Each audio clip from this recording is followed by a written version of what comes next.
Huh.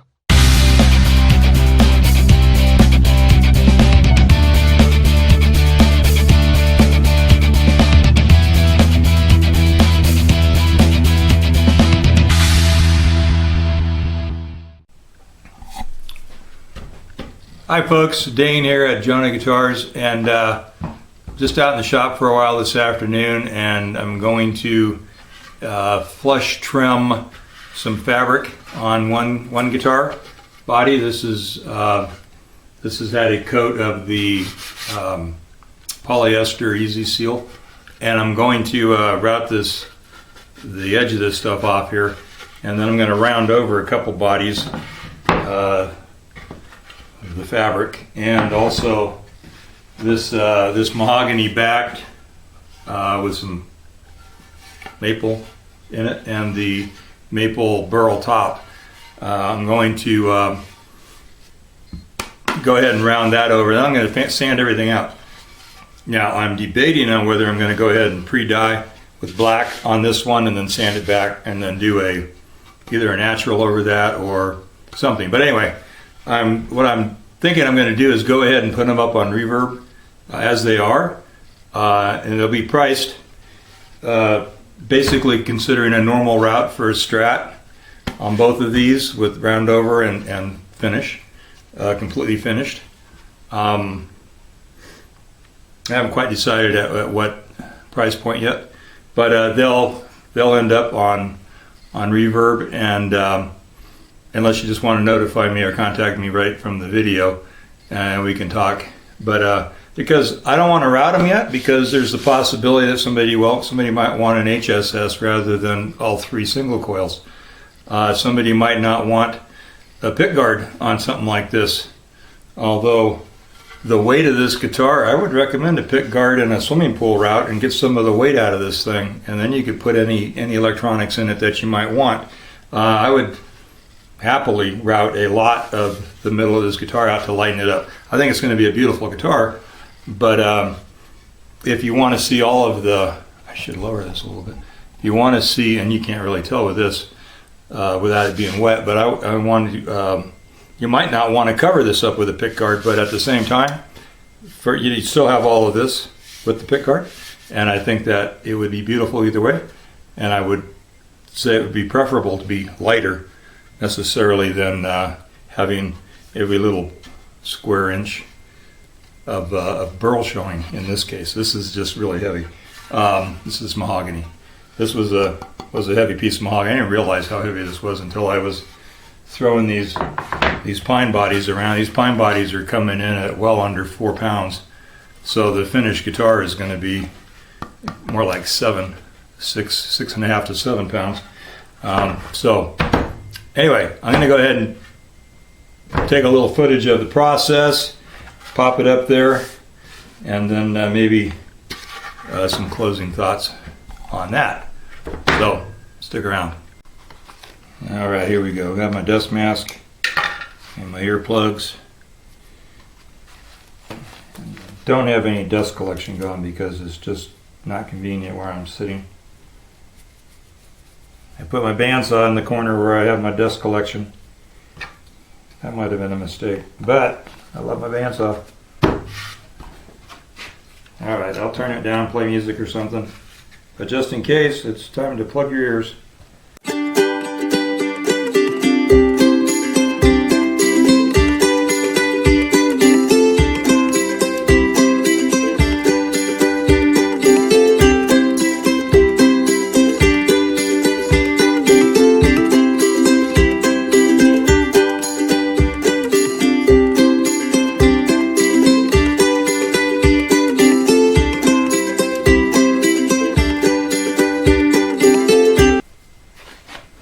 So I've got this cut off here. I don't know if it's the one that came from this guitar or not. The height is very consistent with this piece. It's really not as critical in these areas as it is around the horns, because it's just hard to hold it. This is a pretty heavy router. Hard to hold this router steady around the corner. Plus it's got a pretty good sized cutout for clearance here. So I'm just going to start with this. I'm going to go ahead and run in the direction of the grain, the way the grain come off the grain rather than into the grain. If I come up this hill, I'll be coming into the grain. I will run backwards on that, which is always kind of a risky endeavor as far as having the router go faster than you want. It wants to grab it and walk it away from you. It's called climb cutting. Talked about it before. I thought about making a thing that this would just set in and I could connect all these pieces and nail them down so they was all very rigid. But then I'd have to make two of them because when you flip it over, it doesn't work. I suppose I could use one piece of wood and put a form on both sides, you know, and then flip the board over with another one, but for now I'm just going to do this.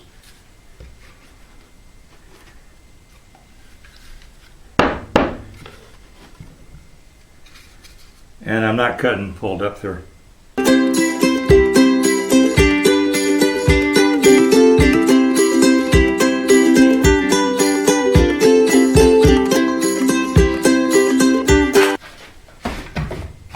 And so what I'm going to do is do both these bodies, this one and the mahogany maple burl, you know, both sides, and then I'll reset the depth on the router and do the final pass. Right now, you can see it's not quite where it needs to be, but we'll get it. I got to go find the this piece, but not going to have a lot of those because I generally just cut them off and then, you know, I don't cut right around the horn. I might find one though, we'll see.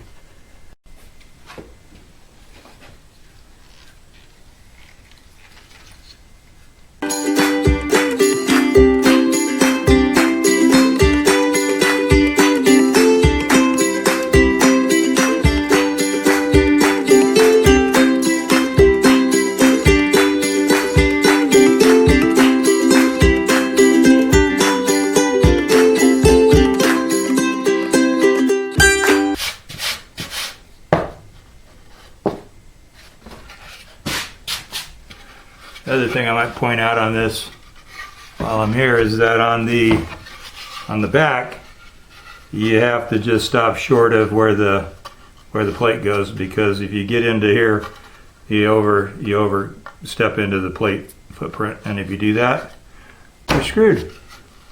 So you just have to stop short and then do that by hand, or run an 1/8 inch bit radius or something and then blend the two. So I'm good there except for right here. I just got to run around this little edge, and then I'll just, like I said, I'll do all the other stuff and we'll come back to this. On the butt, it's really not a big deal. Pretty easy to keep up with.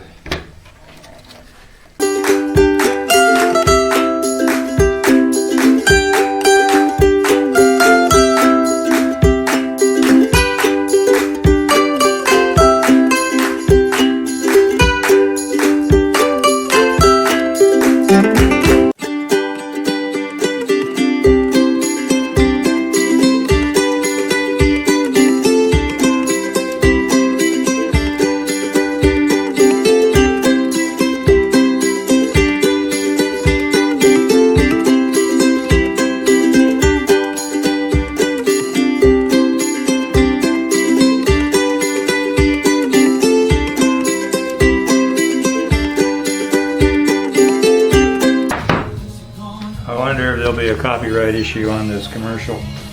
Hey, so I've done the two bodies, routed to the final depth. This body will be, you know, of course, cavities routed the way that whoever buys it wants them, and then also, so the body will of course be routed to the way the purchaser wants it. Also, the edges will be painted Yeah, either, probably black, but there's variables, so I'm not going to, I don't want to put any finish on it until it's routed. So I'm going to take pictures of it like this and try to explain. Maybe I'll do a video specific to each body to explain the options and post that on Reverb with them. But there's always a chance that you'll scratch a little bit. I usually tape things anyway, so that I'm not right on top of the body. Whatever. This doesn't happen to be the appropriate template in this case. But yeah, I would tape that down so you probably wouldn't damage the finish. But I like to have finish in the cavities to seal things, so I'd rather do all that stuff first and then do that. So, but black here, I mean, really, if whatever the customer might want. I was thinking white, but with the sealer on this doesn't even look really bright white, but it was initially, so a little off-white, fade around the edge, or black fade, whatever. So could even be a color, who knows? I mean, there's no reason why a color wouldn't work against that. Of course, not that color, but yeah, I got a piece of white binding right here. It wouldn't necessarily look bad with a white on it. Oh well, just rambling. So that's what's going to happen here, guys. I got a whole lot of sand in front of me at this point. Got to sand all these radiuses and the edge of the body, smooth, of course, and then also got to blend the contours in with a radius of their own, here and here. You can't see that. Here and here. So that's just all kinds of fun. So we'll talk to you later.